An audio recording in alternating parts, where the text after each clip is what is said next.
పాము ఒక కుక్కను కాటు వేసింది. విషప్రభావంతో కుక్క అక్కడికక్కడే స్పృహ కోల్పోయింది. చెట్టుపై ఉన్న కోతి ఇది చూసి భయపడి వెంటనే కుక్క దగ్గరికి పరిగెత్తుకెళ్లి పాము కాటు కారణమేమని తెలుసుకుంది. కొద్దిసేపటికి ఆ పాము మళ్ళీ కోతి పిల్లల దగ్గరికి వచ్చి ఒక పిల్లను చంపి తన బిలంలోకి తీసుకెళ్ళింది. పిల్లల కేకలు విన్న కోతి తిరిగి పరిగెత్తుకుంటూ వచ్చేసరికి పాము లోతులోకి వెళ్ళిపోయింది.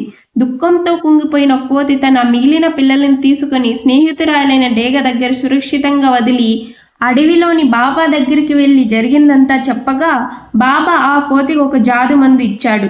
ఇదే సమయంలో ఆ దుష్టపాము మళ్ళీ హాని చేయడానికి రాగానే డేగ దూకి పాముని చీల్చేసింది. మరోవైపు విషంతో కుక్క శరీరం నీలంగా మారుతుండగా కోతి వచ్చి మందు తాగించడంతో కుక్క మళ్ళీ స్పృహలోకి వచ్చి కోతిని గట్టిగా కౌగిలించుకుంటుంది. కానీ ఆ డేగ కోతి పిల్లలు ఇంకా ఏడుస్తూనే ఉన్నాయి. ఎందుకంటే మీరు ఇంకా లైక్ మరియు సబ్స్క్రైబ్ చేయలేదు కాబట్టి.